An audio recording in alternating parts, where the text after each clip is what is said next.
इस अपन बात कर रहे थे पैकिंग फ्रैक्शन की, संकुलन दक्षता की, है ना। तो संकुलन दक्षता जो है वो अपन ने अब तक एक तो सिंपल क्यूब की निकाली है अपन ने, यानी कि सिंपल एकक कोष्ठिका के लिए, और फिर अपन ने एक एफसीसी के लिए निकाली है। अब अपन को संकुलन दक्षता निकालनी है आपको बीसीसी के लिए। इसके लिए आपको संकुलन दक्षता निकालनी है। देखो, संकुलन दक्षता निकालने का फॉर्मूला जो है वो अपन को पता है, लेकिन इससे पहले ये समझेंगे कि बीसीसी क्या होता है। बीसीसी अपन को पहले भी अपन ने पढ़ रखा है कि बीसीसी ऐसी एकक कोष्ठिका है जिसमें अवयवी कण घन के 8 कोनों पर होते हैं, और इसके अलावा यहाँ केंद्र में एक अवयवी कण स्थित होता है, घन के केंद्र में स्थित होता है एक। इसको बीसीसी अपन ने कहते हैं। क्लियर। अब अपन को निकालनी है संकुलन दक्षता। तो पैकिंग फ्रैक्शन यानी उसका फॉर्मूला हो गया संकुलन दक्षता, बोले तो पैकिंग फ्रैक्शन, और इसका फॉर्मूला हो गया Z into 4/3 pi R cube upon a cube into 100। यही पढ़ा अपन ने लास्ट लेक्चर में। अब इसमें अपने को पुट करनी होती है दो चीज़ें, एक तो Z की वैल्यू और एक A की वैल्यू। A और R में रिलेशन क्रिएट करके A को R के जैसा बना देते हैं।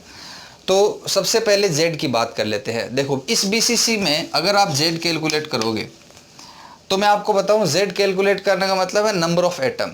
नंबर ऑफ एटम कितने होते हैं, तो अपन कहेंगे यहाँ से एक कॉर्नर से 1/8 1/8 जो है वो पार्ट ऑफ एटम अंदर की तरफ आता है, 1/8 भाग अंदर की तरफ आता है। तो टोटल कॉर्नर पे प्रेजेंट है 8 पर, एक तो ये कर लेंगे, प्लस एक घन के काय के केंद्र में है, उसको ही तो बीसीसी बोलते हैं, body centred cubic unit cell, यानी एक ऐसी यूनिट सेल जिसके काया के केंद्र में एक अवयवी कण स्थित हो, और वो किसी अन्य घन में या अन्य किसी अवयवी को एकक कोष्ठिका में नहीं होगा, वो इसी के अंदर है, इसलिए वो कंप्लीटली इसका पार्ट माना जाएगा। एक तो वो हो गया। तो यहाँ से नंबर ऑफ एटम आपके पास में आ गए 2। तो बीसीसी में Z की वैल्यू होती है 2। ये अपन यहाँ पे पुट कर देंगे। अब दूसरा अपन को पुट करना है R और A क्यूब में रिलेशन क्रिएट करना है। तो देखिए, ये बड़ा इंटरेस्टिंग चीज़ होती है कि आपको ये रिलेशन समझ में आ जाए। यही इसका मेन पहलू है पैकिंग फ्रैक्शन निकालने का। और इस पहलू को समझना क्या है कि मैंने ये बताया था, रिलेशन वहाँ से निकाला जाता है जहाँ पे कंस्टिट्यूशनल पार्टिकल अवयवी कण एक दूसरे को टच करे, स्पर्श करे। तो सरल एकक कोष्ठिका में क्या हो रहा था कि अवयवी कण जो होते रहे थे वो इस किनारे पे ही टच कर रहे थे, चारों यहाँ, यहाँ और यहाँ और यहाँ टच कर रहे थे। फिर अपन ने पढ़ा था एफसीसी। एफसीसी में आपने कहा कि एक फलक के केंद्र पर एक कोष्ठिका अवयवी कण आ जाता है, इसलिए यहाँ फलक के विकिरण से टच कर रहे थे, इसलिए संबंध A और R में यहाँ से निकाला था, फलक के विकिरण से निकाला था। सरल में किनारों से निकाला था संबंध, क्योंकि किनारों पे टच करते हैं अवयवी कण। क्लियर। और एफसीसी में कहाँ पे टच करते हैं तीनों एक दूसरे को, अवयवी कण फलक के विकिरण पर, हर फलक के विकिरण पर एक दूसरे को टच करते हैं तीनों अवयवी कण, ये तीनों विकिरण, इसलिए फलक के विकिरण से रिलेशन निकाला था। अब जब काया के केंद्र में अवयवी कण स्थित हो जाएगा ना, तो ये क्या करेगा, 8 गोलों से टच करेगा, इससे इससे इससे इससे इससे इससे, ये एक अकेला। इसलिए आप फलक के विकिरण से संबंध निकालोगे यहाँ से, क्योंकि अवयवी कण यहाँ स्थित है। फलक का ये घन के विकिरण से संबंध निकालोगे यहाँ से, ये घन का विकिरण है, यहाँ से संबंध निकालोगे आप। क्लियर।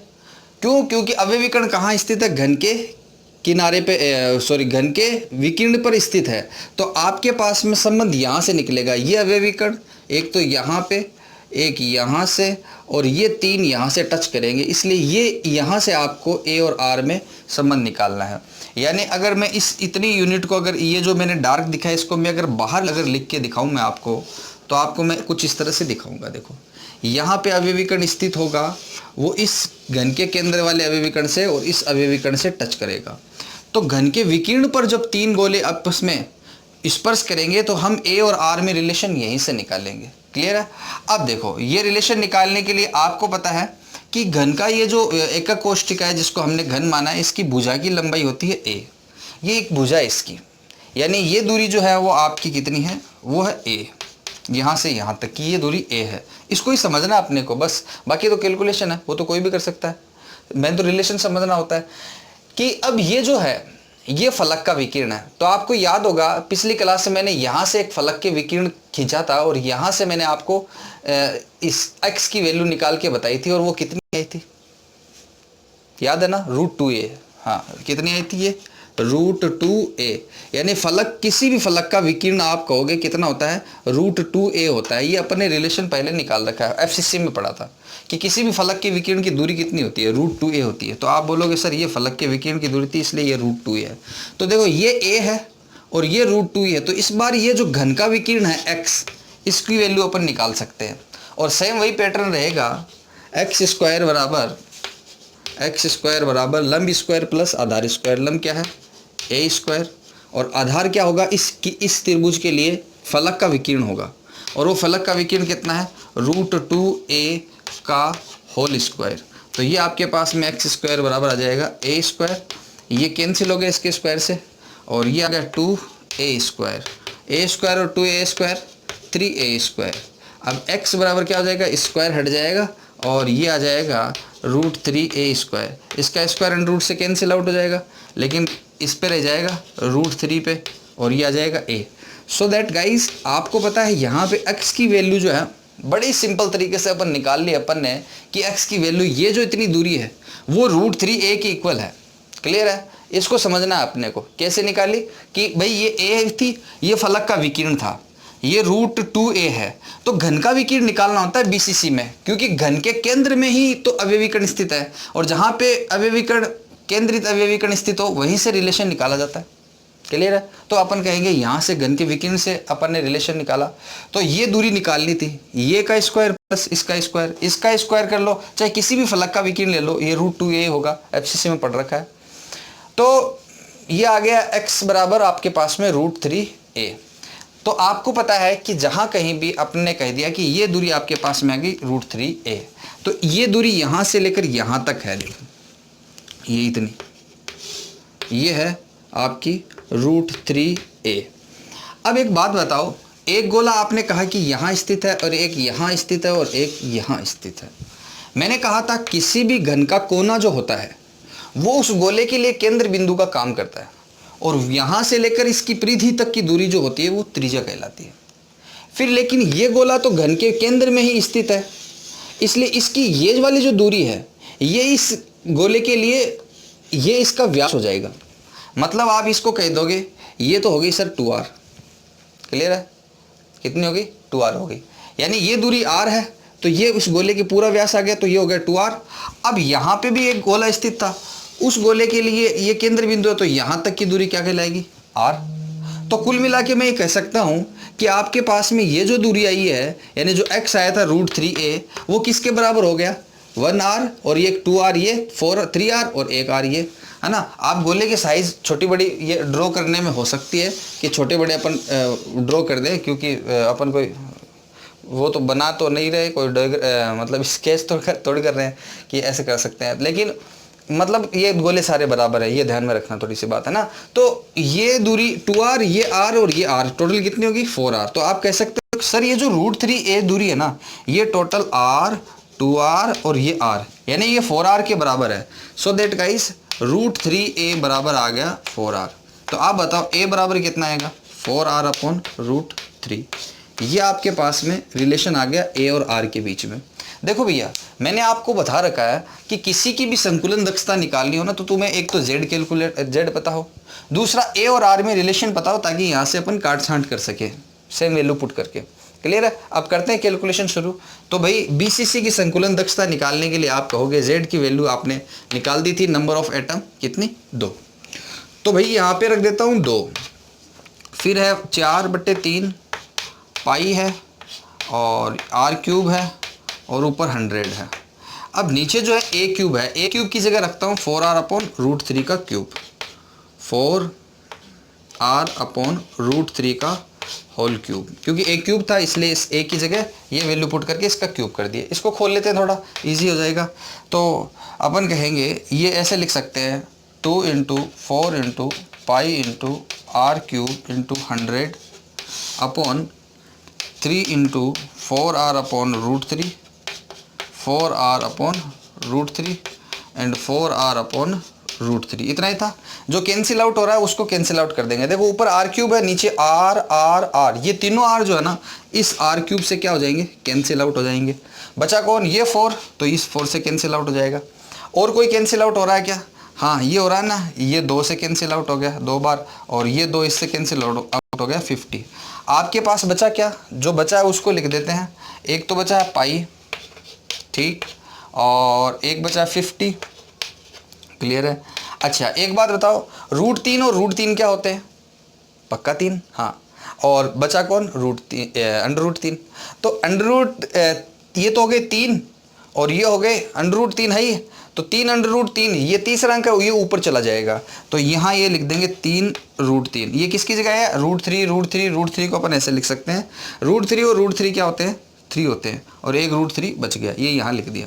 नीचे और क्या बचा है, नीचे एक तो बचा 3 और एक बच गया 4, यही बचा है, और तो सारे कैंसिल आउट हो गए थे। हाँ तो अब अपन कहेंगे इसको अपन सॉल्व कर लेंगे, और ये भी शायद कट रहे हैं अभी। ये हो गया 25, ये 3 2 जा 6, ये हो गया। पाई की वैल्यू लिख देंगे अपन 3.14 अपॉन इंटू 50 इंटू 3। अच्छा √3 की वैल्यू कितनी होती है, बिल्कुल सही 1.732 अपॉन क्या हो जाएगा 6। इसको जब तुम सॉल्व करोगे, सिंपल कैलकुलेशन है, सिंपल मल्टीप्लिकेशन है, इसको जब सॉल्व करोगे तो तुम्हारे पास में आएगा अबाउट 60%, है ना, लगभग कितना आ जाएगा 68% आपको आ जाएगा। This is the packing fraction of BCC. आपने बीसीसी की पैकिंग फ्रैक्शन यानी संकुलन दक्षता निकाल ली। सिंपल तरीका है, क्या करना है, जेड कैलकुलेट करना है। वो बीसीसी में हम पिछले टॉपिक में जब से ये शुरू किया तब से पढ़ते आए कि कैसे कैलकुलेट करें, और फिर उसके बाद में यानी कि 1/8 यहाँ से आ गया, और एक काया के केंद्र में है जो किसी और घन में नहीं बंटा हुआ, इसलिए उसको जोड़ दिया, तो 2 एटम आ गए।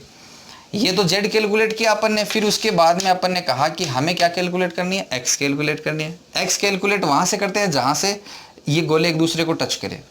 बीसीसी में गोले कहाँ टच करते हैं, घन के विकिरण से टच करते हैं, घन के विकिरण से टच करते हैं, इसलिए घन के विकिरण से रिलेशन निकालेंगे, यानी ये दूरी तय करेंगे। ये दूरी देखो r 2r और ये r, ये 4r दूरी है। ये 4r दूरी किसके बराबर है, इसको निकाला अपन ने a का स्क्वायर प्लस √2a के स्क्वायर से, पाइथागोरस प्रमेय लगाई और ये x निकाल दी, ये रिलेशन आ गया। रिलेशन लेके फिर वैल्यू पुट करके अपन ने संकुलन दक्षता कैलकुलेट कर ली। अच्छा अब आपसे कोई पूछे कि सबसे ज़्यादा संकुलन दक्षता किसकी थी, तो अपन ने बोला था 74% थी, जो कि किसकी थी, एफसीसी की थी। उसके बाद में इसकी आई है बीसीसी की, कितनी आई है 68% आई है। फिर उससे कम किसकी आई थी, सिंपल की आई थी, आपको बता दो सरल एकक कोष्टिका आई थी 52.4% आई थी अबाउट। तो ये एक ऑर्डर हो गया। तो सबसे ज़्यादा संकुलन दक्षता किसकी हुई, एफसीसी की हुई। दूसरी बात और बताऊं, एफसीसी में परमाणुओं की संख्या कितनी आई थी, यानी जेड की वैल्यू आई थी 4, जेड बराबर आया था 4, और बीसीसी के लिए कितना आया था, अभी आया है 2, और सिंपल के लिए आपके पास कितना है 1। तो एक बात देखो, यहाँ से एक जनरल बात निकल के आती है कि जिसमें जितने ज़्यादा अवयवीकरण हो घन के अंदर, वो उतने ज़्यादा पैक्ड है, और हो गई उतना ज़्यादा वो संकुलित है, मतलब आपस में पैक्ड हो रखा है, जुड़ा हुआ है, उसमें कई सारे एटम प्रेजेंट है। संकुलन दक्षता का मतलब ही तो यही होता है ना कि घन के आयतन में से गोलों ने कितना आयतन ग्रहण किया, अवयवी कणों ने कितना आयतन ग्रहण किया। तो आप बोलोगे जितने सर ज़्यादा गोले होंगे। अब गोले सबसे ज़्यादा किस में आया आपको पता है, आप बोलते हो सर एफसीसी में, कितने, 4 है नंबर ऑफ एटम्स, कैलकुलेट करना आता है ना, हाँ। और बीसीसी में कितना होते हैं 2, और सिंपल यानी सरल एकक कोष्टिका के लिए कितना आता है 1 आता है। तो सबसे ज़्यादा संकुलन दक्षता आपकी एफसीसी की, फिर बीसीसी की, और फिर सिंपल की। एक बात आपको ये ध्यान रखनी है। अच्छा एक बात और ऐड ये करनी है कि अगर आपसे कोई पूछे सीसीपी की संकुलन दक्षता बताओ, तो ध्यान रखना सीसीपी या एचसीपी की संकुलन दक्षता 74% ही होती है, जो कि सीसीपी की एकक कोष्टिका क्या होती है, एफसीसी ही होती है। इसलिए अगर कहीं सीसीपी नाम दिया हुआ हो तो भी आपको एफसीसी की कैलकुलेट करनी है, क्लियर है, क्योंकि उनकी भी संकुलन दक्षता कितनी होती है 74% होती है। तो आपको कभी क्वेश्चन में ऐसे दे सकता है कि आपको एक जालक दे रखा है, क्योंकि सीसीपी तो एक जालक है ना, उस जालक की इकाई जो है वो एफसीसी है, क्योंकि एफसीसी तो एक यूनिट सेल है, एकक कोष्टिका है, और वो एकक कोष्टिका किसी न जालक की तो होगी ना, वो कौन से जालक की है, तो आप बोलते हो सीसीपी की है। तो आपने कहा कि अगर सीसीपी की पूछे संकुलन दक्षता तो उसकी एक इकाई का निकाल के बता सकते हो, एक यूनिट पार्ट का निकाल बता सकते हो, और उसकी एक इकाई कौन क्या होती है, एफसीसी होती है, सरल एक जो एफसीसी एकक कोष्टिका होती है, यानी कि आप एफसीसी की कैलकुलेट करके बता सकते हो। तो ये कुछ पॉइंट्स हैं जो आपको हमेशा याद रखने होते हैं। इस तरह से आप तीनों चीज़ों के लिए संकुलन दक्षता निकाल सकते हो। Are you getting this guys? I hope आपको संकुलन दक्षता निकालनी आ गई होगी, रिलेशन क्रिएट करना आपको आना चाहिए। क्लियर है? ओके, नेक्स्ट पार्ट की तरफ बढ़ते। एकक कोष्टिका का घनत्व, इसके बारे में अपन बात करते हैं। अच्छा, एक बात क्लियर कर दूं मैं आपको कि सबका ये पता चलता है कि ऐप में किस बच्चे ने कितने मिनट तक का वीडियो लेक्चर देखा है, इसलिए चीज़ें सारी देखा करो ताकि समझ में आ जाए। अच्छा, कई बार क्या होता है कि नई नई चीज़ें पढ़ते हैं, और नई नई चीज़ें जो होती है माइंड में स्टेबल होने के लिए ये ज़रूरी हो जाता है कि उसको 2 बार या 3 बार बोर्ड पे एक्सप्लेन करके दोहराया जाए। क्योंकि ये ऑफलाइन क्लासरूम है नहीं, ऑनलाइन क्लासरूम है, वीडियो लेक्चर है, तो इसमें क्या होता है कि एक चीज़ को एक ही बार बोला जाता है ताकि कम टाइम के में आपका ज़्यादा से ज़्यादा कंटेंट आपको मिल जाए, ज़्यादा से ज़्यादा आपको सामग्री आपको मिल जाए।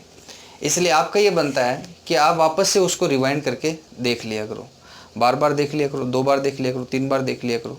समझ में नहीं आए तो फिर उसको फिर से देखने की कोशिश किया करो। क्लासरूम, ऑफलाइन क्लासरूम में अपन बैठे रहते हैं, तब तो क्या होता है एक ही चीज़ को टीचर क्या करता है, बार बार वही बात दोहराता है। मैं बोलता हूँ, साथ में बुलवाता हूँ, है ना, तो उस चीज़ का फ़र्क पड़ता है। सो आपको ध्यान क्या रखना है कि इसको क्या करना है, एकक कोष्टिका का घनत्व निकालना है, डेंसिटी आपको कैलकुलेट करनी है। देखो देखो सब जानते हैं घनत्व का एक फॉर्मूला होता है, द्रव्यमान बटा आयतन। इस फॉर्मूले से अपन घनत्व निकाल सकते हैं। लेकिन मैं आपको एक बात बताऊं, कम से कम द्रव्यमान पता तो हो ना, आयतन पता तो हो, तब निकालेंगे ना घनत्व। ऐसे तो निकाल नहीं सकते। तो बस वही अपने को सबसे पहले द्रव्यमान निकालना है और आयतन निकालना है, फिर दोनों का डिवाइड करके घनत्व निकाल लेंगे, इतना सा करना है। तो देखो मैं आपको एक बात बताऊं एक और, कि आपके पास में एकक कोष्टिका है, ठीक, वो किसी भी प्रकार की हो सकती है। मैंने एक घनीय एकक कोष्टिका बनाई है। उस घनीय एकक कोष्टिका में अलग अलग स्थितियों पर परमाणु हो सकते हैं। मान लीजिए किसी एक परमाणु का द्रव्यमान आपके पास में स्मॉल m है, ठीक है, एक परमाणु का द्रव्यमान कितना है, स्मॉल m है। किसी भी एकक कोष्टिका में, इस एकक कोष्टिका में अधिकतम कितने परमाणु हो सकते हैं, तो अपन बोलते हैं z होते हैं। परमाणुओं की संख्या को z से निरूपित करते हैं, यानी कि सरल है तो 1 है, BCC है तो z की वैल्यू 2 है, FCC है तो z की वैल्यू 3 है। ऐसे अलग अलग एकक कोष्टिकाओं के लिए जो है वो, सॉरी, FCC के लिए कितनी होती है, 4 है। तो अलग अलग एकक कोष्टिकाओं के लिए जो है आपके पास में परमाणुओं की संख्या क्या होती है, अलग अलग होती है। खैर, उन परमाणुओं की संख्या को किससे प्रदर्शित करते हैं, z से। तो एकक कोष्टिका का अगर आपसे पूछे इस एकक कोष्टिका का कुल कितना द्रव्यमान होगा, तो आप बोल दो कि सर इसमें z परमाणु है और एक परमाणु का द्रव्यमान m है, तो z को m से मल्टीप्लाई कर दो, उस पूरी एकक कोष्टिका का जितने भी उसमें अवयवी कण है वो उस पूरी एकक कोष्टिका का द्रव्यमान आ जाएगा। तो आप कह देंगे एकक कोष्टिका का द्रव्यमान आ जाएगा उस एकक कोष्टिका में उपस्थित परमाणु और किसी एक परमाणु का द्रव्यमान, इससे आ जाएगा। क्लियर? दूसरी बात मैं आपको बताऊं, इस एकक कोष्टिका को घन माना है, तो घन की लंबाई, चौड़ाई और ऊंचाई तीनों बराबर है, इसलिए इसका आयतन कितना होता है, आप कह दोगे सर a क्यूब होता है। इसलिए आप कहेंगे एकक कोष्टिका का आयतन जो है वो क्या होता है, a क्यूब होता है। क्लियर? तो आपके पास में एकक कोष्टिका का द्रव्यमान आ गया, एकक कोष्टिका का आयतन आ गया, तो आप तो घनत्व कर सकते हो। तो आप बोलेंगे कि सर एकक कोष्टिका का घनत्व जो होगा वो होगा द्रव्यमान बटा आयतन। तो द्रव्यमान आपके पास में आ गया z गुणा m और आयतन आपके पास में आ गया a क्यूब। क्लियर? ये आपके पास में घनत्व का फॉर्मूला आ गया। तो आप कह सकते हैं कि सर d का फॉर्मूला हमारे पास तैयार है, z into m upon a cube. लेकिन मैं एक बात बताऊं आप लोगों को, काम यहाँ तक ही नहीं रुकता है, काम आगे तक चलता है। मतलब क्या है कि 11th में ये पढ़ते हैं कि किसी भी परमाणु का द्रव्यमान निकालने का एक तरीका पढ़ते हो, मोल कंसेप्ट में परमाणु का द्रव्यमान बराबर पढ़ते हो परमाणविक द्रव्यमान या आणविक द्रव्यमान अगर अणु है तो, और अपॉन अवोगाद्रो संख्या, ये स्मॉल m निकालने का एक फॉर्मूला है, ठीक है, जो कि अपन अक्सर 11th क्लास में यूज करते हैं इसको। तो भाई इस परमाणु का द्रव्यमान है उसकी जगह अपन ये रख दें तो आपके पास में एक नया फॉर्मूला आ जाएगा, D बराबर Z capital M upon Avogadro संख्या गुणा A क्यूब, जो कि उस एकक कोष्टिका का आयतन है। ये एक फॉर्मूला आ गया।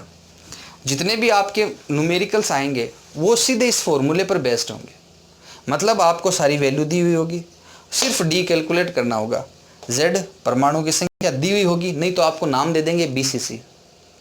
ये नहीं कहेंगे कि 2 होते परमाणु की संख्या, आपको कह दिया BCC के लिए एक घनत्व निकालो, तो वहाँ पे अपने को सूझना है ये तो कि BCC में परमाणु की संख्या 2 होती है, सरल में 1 होती है, FCC में 4 होती है। तो ये तो अपने को खुद को दिमाग लगाना है उस कंडीशन में कि Z कितना रखें, या फिर सीधा सीधा Z दिया हुआ होगा।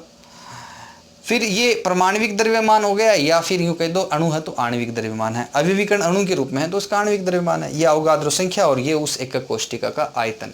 आयतन नहीं दिया होगा तो कोर की लंबाई दी होगी A क्यूब कर लेंगे और सीधा सीधा अपन वैल्यू पुट करेंगे और D कैलकुलेट करेंगे। इस टाइप के क्वेश्चन आपको आगे देखने को मिलेंगे। तो ये एक एकक कोष्टिका का घनत्व निकालने का एक तरीका हो गया। आपको याद रखना ये फॉर्मूला, बट ये फॉर्मूला आया कैसे ये मैंने आप लोगों को बता दिया। इस फॉर्मूले को यूज करते हुए अपन क्या करेंगे, क्वेश्चंस करेंगे। आई थिंक आपको ये चीज़ समझ में आई होगी। चलिए मिलते हैं फिर से एक नई क्लास में, तब तक के लिए।